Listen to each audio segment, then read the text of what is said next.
जय श्री कृष्ण दोस्तों। आप सभी का दिन शुभ और मंगलमय हो। आज हम सब 11 माता अर्थात एकादशी माता की कथा का श्रवण करेंगे।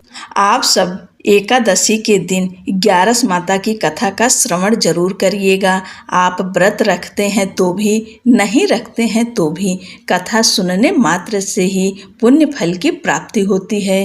एक बार एक राज्य में एक राजा राज्य करता था। राजा बहुत ही बुद्धिमान और बलशाली था। राजा सदैव अपनी प्रजा का बहुत अच्छे से ध्यान रखता था। प्रजा भी अपने राजा को बहुत पसंद करती थी। राजा की 2 बेटियां थीं। राजा अपनी दोनों बेटियों से बहुत प्रेम करता था। राजा की छोटी बेटी देखने में बहुत सुंदर और आकर्षण थी और राजा की बड़ी बेटी छोटी बेटी के मुकाबले थोड़ा कम सुंदर थी। राजा की छोटी बेटी 11 माता की पूजा किया करती थी और सभी लोग राजा की छोटी बेटी से बहुत प्रेम करते थे और बहुत प्रशंसा किया करते थे। राजा भी अपनी छोटी बेटी को बड़ी बेटी से अधिक प्रेम करता था, जिस कारण राजा की बड़ी बेटी को अपनी छोटी बहन से बहुत नफरत होने लगी थी।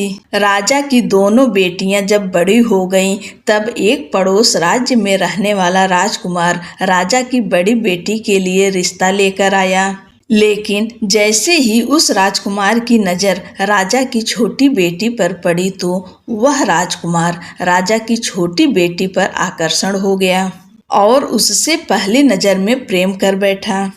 उस राजकुमार ने राजा की बड़ी बेटी के साथ विवाह करने से मना कर दिया और उसने राजा से कहा कि मैं आपकी छोटी बेटी से विवाह करना चाहता हूँ। जिसके बाद राजा की बड़ी बेटी यह देखकर अपनी छोटी बहन से बहुत क्रोधित हो गई और राजा की बड़ी बेटी ने अपनी छोटी बहन को अपना सबसे बड़ा दुश्मन मान लिया।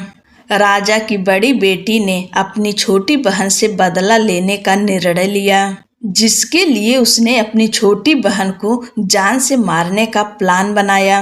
राजा की बड़ी बेटी ने अपनी छोटी बहन को मारने के लिए सबसे पहले एक लड्डू में जहर मिलाकर अपनी छोटी बहन को दे दिया और उसको लड्डू खाने के लिए कहा। लेकिन लड्डू खाने के बाद भी छोटी बहन को कुछ नहीं हुआ। बड़ी बहन यह देखकर बहुत आश्चर्यचकित हो गई, लेकिन बड़ी बहन ने हार नहीं मानी और उसने जब रात में छोटी बहन अपने कमरे में सो रही थी, तब एक मटके में सांप रखकर उसे कमरे में छोड़ दिया। लेकिन सांप भी छोटी बहन का कुछ नहीं कर पाया। जिसके बाद बड़ी बहन ने अपनी छोटी बहन से कहा कि चलो हम लोग कुएं से पानी भरकर लाते हैं। जिसके लिए वह अपनी छोटी बहन को पानी भरने के बहाने कुएं के पास ले गई और उसने अपनी छोटी बहन को कुएं में धक्का दे दिया।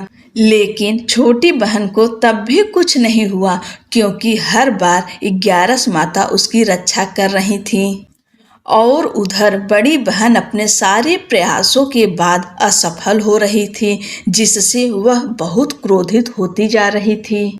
फिर उसने अपनी छोटी बहन के पास जाकर उससे खुद ही पूछा कि मेरी छोटी बहन, तुमको पता है भगवान ने सबकी मृत्यु एक निश्चित समय पर लिखी हुई है और कैसे तुम्हारी मृत्यु होगी, क्या यह तुम जानती हो? तब छोटी बहन ने अपनी बड़ी बहन को बताया कि हाँ, मैं जानती हूँ मेरी मृत्यु कैसे होगी। छोटी बहन से यह सुनकर बड़ी बहन मन ही मन बहुत प्रसन्न होने लगी और उसने अपनी छोटी बहन से कहा कि तो मुझे अपनी मृत्यु का राज बताओ।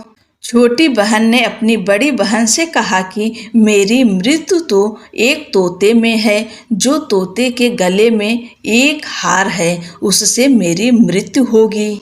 जब तक कोई भी व्यक्ति तोते को मार कर वह हार अपने गले में पहनेगा तो मैं मूर्छित हो जाऊंगी और जैसे ही उस हार को अपने गले से उतारेगा तो मैं वापस से जीवित हो जाऊंगी।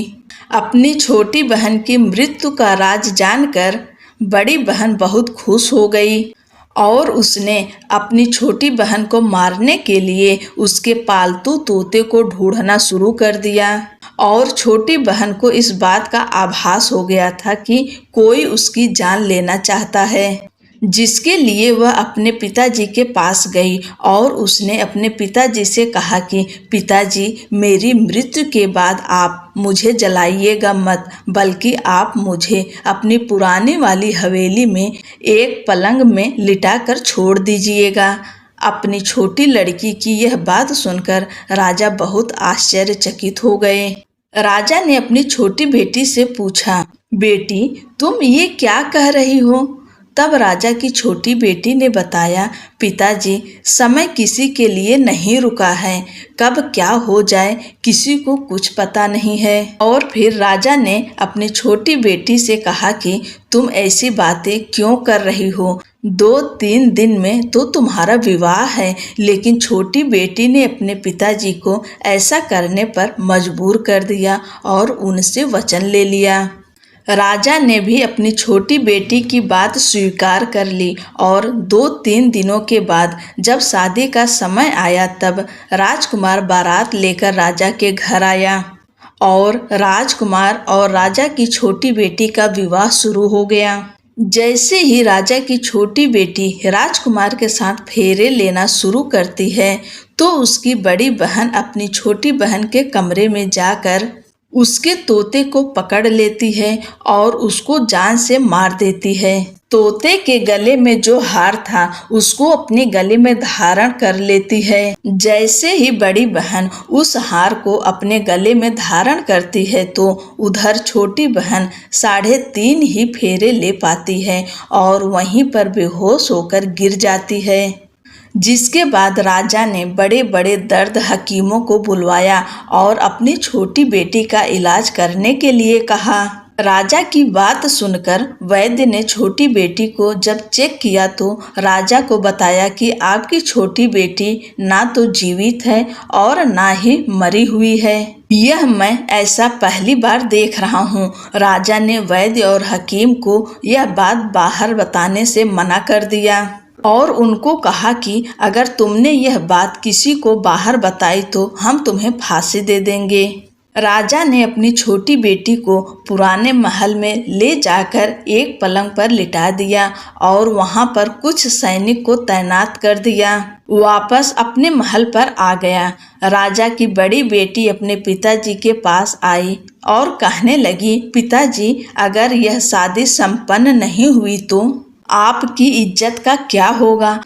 आप कहें तो मैं आपकी इज्जत बचाने के लिए राजकुमार से शादी करने के लिए तैयार हूँ। जिसके बाद राजा ने बड़ी बेटी को छोटी बेटी के कपड़े पहनाकर मंडप पर भेज दिया। लेकिन राजकुमार यह जान गया कि यह राजा की छोटी बेटी नहीं है बल्कि यह राजा की बड़ी बेटी है। लेकिन जब राजकुमार ने शादी करने से मना किया तो सभी लोगों ने राजकुमार को विवश करके राजा की बड़ी बेटी से बचे हुए फेरों को संपन्न करा दिया और विवाह करवा दिया।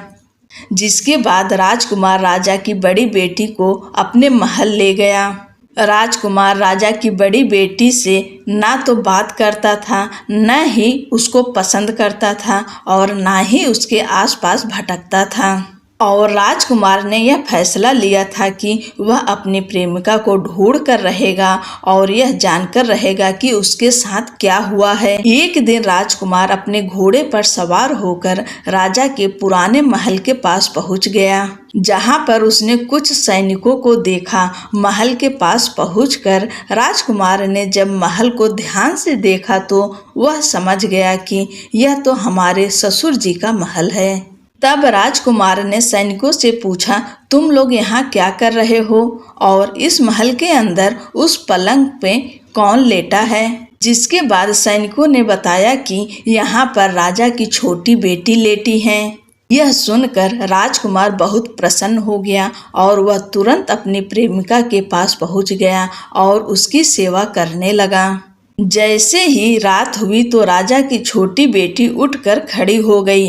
राजकुमार यह देखकर बहुत खुश हो गया और उसने अपनी प्रेमिका से पूछा कि तुम यहाँ क्या कर रही हो? तुम मेरे साथ मेरे घर चलो। राजा की छोटी बेटी ने राजकुमार को सारी बातें बता दी कि मेरी जान एक तोते में बसी थी और मैंने यह बात सिर्फ अपनी बड़ी बहन को बताया था और मुझे पता है कि उसने ही मुझे मारने का प्रयास किया है। उसके पास एक हार है जिसको वह सुबह पहन लेती है और रात को उतार देती है। जब तक वह हार को पहने रहती है तब तक मैं मूर्छित रहती हूँ और जैसे ही वह हार को उतार देती है तो मैं जीवित हो जाती हूँ। और जब तक मेरी बड़ी बहन के पास वह हार है तब तक मैं ऐसे ही जीवित और मूर्छित होती रहूँगी। अगर मेरी बड़ी बहन के पास जो हार है वह मेरे हाथ में लग जाए तो मैं हमेशा के लिए जीवित हो जाऊंगी। राजकुमार यह बात सुनकर राजा की छोटी बेटी के पास रहने का निर्णय ले लिया और उसने अपने बचे हुए सारे फेरे उस पलंग पे लेटी राजा की छोटी बेटी के साथ ले लिए और अपना विवाह पूर्ण कर लिया और वहीं पर ही रहने लगा।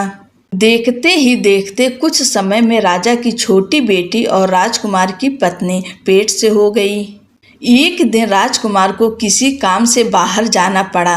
तब छोटी बहन के पेट में बहुत तेज दर्द होने लगा, जिसके बाद उसने 11 माता का आवाहन किया, जिसके बाद वहां पर 11 माता प्रकट हुई और उन्होंने अपने भक्तों के दर्द को दूर किया और एक पुत्र की प्राप्ति करवाई। और वहीं पर अचानक से राजकुमार भी आ गया। राजकुमार ने 11 माता को देखा तो वह आश्चर्यचकित हो गया और उसने तुरंत माता को प्रणाम किया और 11 माता ने राजकुमार से कहा कि जब तुम्हारा पुत्र 5 वर्ष का हो जाए तो तुम अपनी पत्नी का हार लाकर इसके गले में डाल देना। और देखते ही देखते राजकुमार और राजा की छोटी बेटी का पुत्र 5 वर्ष का हो गया। तो राजकुमार अपने बेटे से कहता है कि बेटा, मैं कुछ काम से बाहर जा रहा हूँ, तुम अपनी माता का ध्यान रखना, और वहाँ से चला जाता है।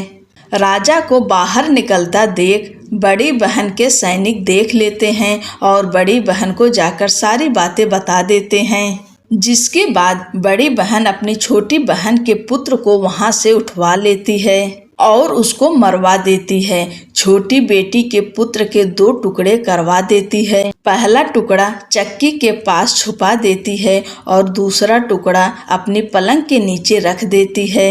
अब 11 माता भिखारी का रूप लेकर आती हैं। एक भिखारी का रूप रखकर बड़ी बहन के पास चली जाती हैं, जिसके बाद वहां पर भिक्षा मांगने लगती हैं। बड़ी बहन अपने नौकरों से कहती है कि जाकर भिक्षा दे दो, लेकिन जैसे ही नौकर 11 माता को भिक्षा देने के लिए आते हैं तो माता उन्हें मना कर देती हैं और कहती हैं कि तुम्हारी महारानी से ही भिक्षा लूंगी। जिसके बाद बड़ी बहन स्वयं ही भिक्षा देने के लिए माता के पास आती है। तब माता एक बिल्ली का रूप लेकर उसके कमरे में चली जाती हैं और वहां छोटी बेटी के पुत्र को 2 टुकड़ों को आपस में जोड़ देती हैं और उसे जीवित कर देती हैं, उसे वहां से ले जाती हैं। राजकुमार अपने बेटे को लेकर अपनी पत्नी के पास जाता है और उसे कहता है कि तुम इसका ध्यान रखना। अगर तुम इस बच्चे का अच्छे से ध्यान रखोगी तो मैं तुमसे बात करूँगा। एक दिन राजकुमार अपने बच्चे से कहता है कि तुम मम्मी के उनके गले का हार मांग लो। जिसके बाद राजकुमार का लड़का अपनी मम्मी के पास जाता है और कहता है कि मम्मी, मुझे तुम्हारा हार चाहिए जो तुमने गले में पहन रखा है। यह सुनकर पहले तो बड़ी बहन बहुत क्रोधित होती है, पर उसको यह याद आता है कि राजकुमार ने कहा था कि अगर मैं इस बच्चे का ध्यान अच्छे से रखूंगी तो वह मुझसे बात करेंगे, जिसके कारण वह हार उस बच्चे को दे देती हैं और वह तुरंत हार को ले जाकर अपने पिताजी को दे देता है।